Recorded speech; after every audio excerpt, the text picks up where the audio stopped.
Et bien voilà, pendant que se termine cette black ballade, on entend les dernières vibrations. C'est tout à fait extraordinaire d'être sur scène parce qu'on a l'impression que ça remonte par les pieds.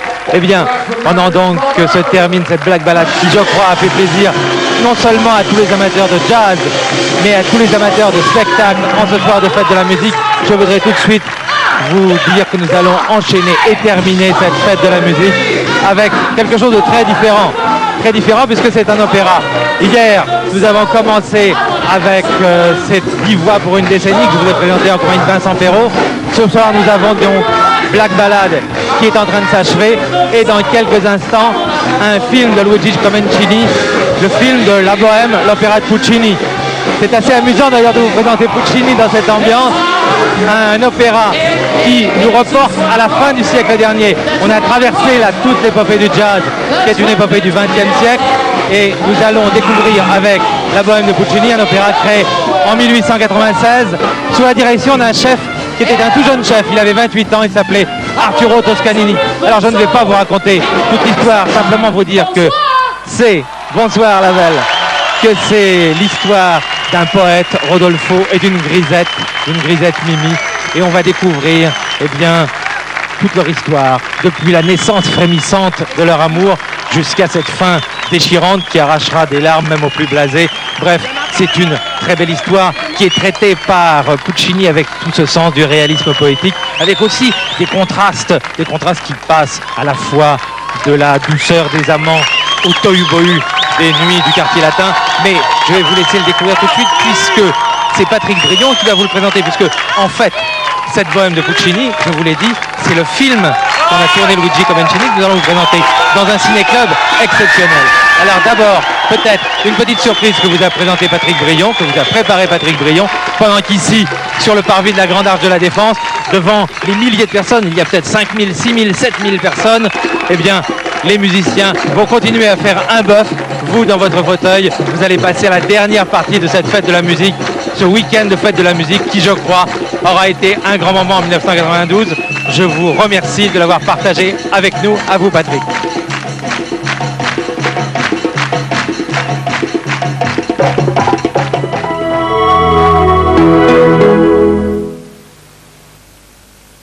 $36,15 Disney, un séjour pour 4 personnes à Euro Disney. $36,15 Disney, des jeux et des cadeaux.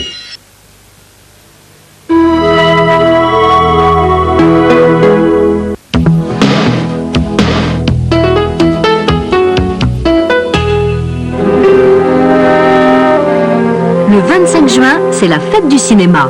Sam Peckinpah et Jean Renoir vous guident au cœur du 7e art. La Horde sauvage et une partie de campagne sur l'écran de FR3. Jeudi à 20h45 pour fêter le cinéma.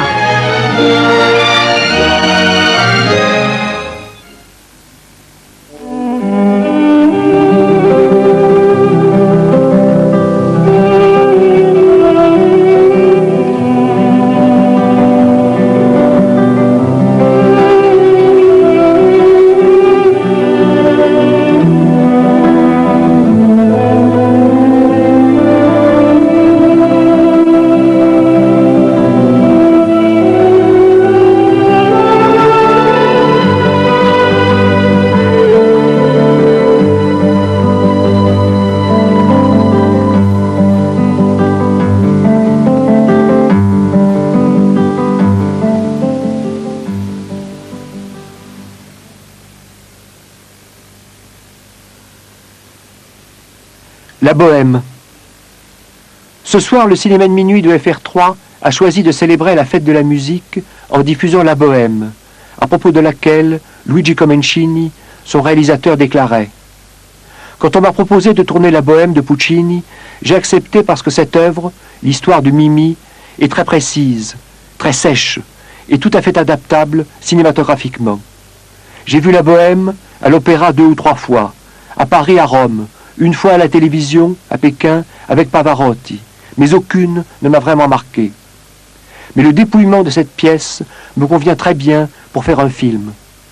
J'ai travaillé, ajoutait Comencini, 3 mois durant avec les cassettes enregistrées sur les oreilles. En écoutant la musique, j'ai écrit mon scénario et j'ai essayé de placer dans l'émail de cette musique des éléments plus modernes. J'ai préparé mon scénario en essayant de rendre au spectateur les émotions qu'apportent musique et livret. C'est un travail complètement inverse de celui que je fais d'habitude quand je tourne. Évidemment, mes films ont toujours un plan de travail, mais en réalité, ils naissent pendant le tournage. Pour la bohème, mon travail est complètement neuf, et c'est pour moi un domaine vraiment nouveau. Une fois définie la façon dont l'incrustation de l'histoire se fera dans la musique, le tournage devient presque mécanique. Il suffit de fondre en une seule bande le son des voix et les mouvements. Vous pourrez voir, juste avant la bohème, The Magical Maestro, tourné en 1952 par Tex Avery.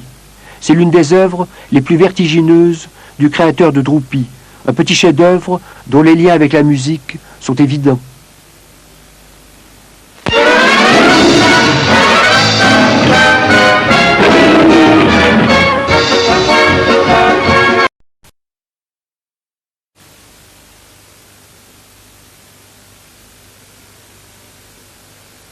La semaine prochaine, le cinéma de Mimi vous invitera à suivre Les Nuits moscovites, mise en scène par Alexei Granovsky en 1934.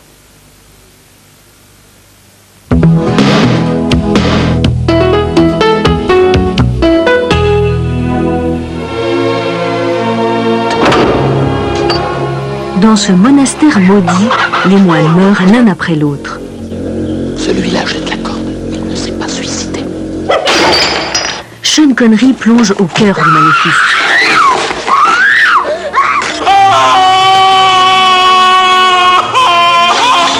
D'autres moines trouveront la mort ici.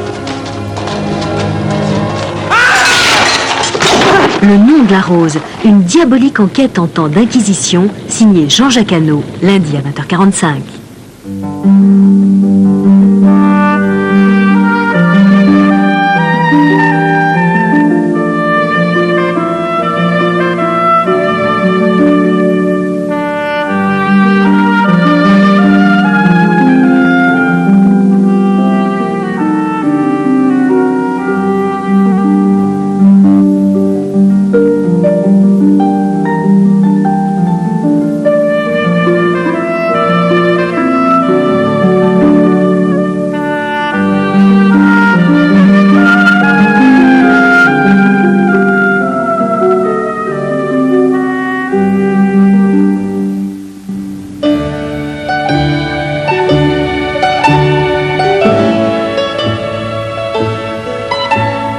Fils de l'écrivain breton Henri Kefelec, l'auteur du fameux Recteur de l'île de Saint, Yann Kefelec a beaucoup écrit avant que le charme noir ne le révèle au public il y a à peine 10 ans. D'abord en tant que journaliste au Nouvel Observateur, en tant que musicologue aussi avec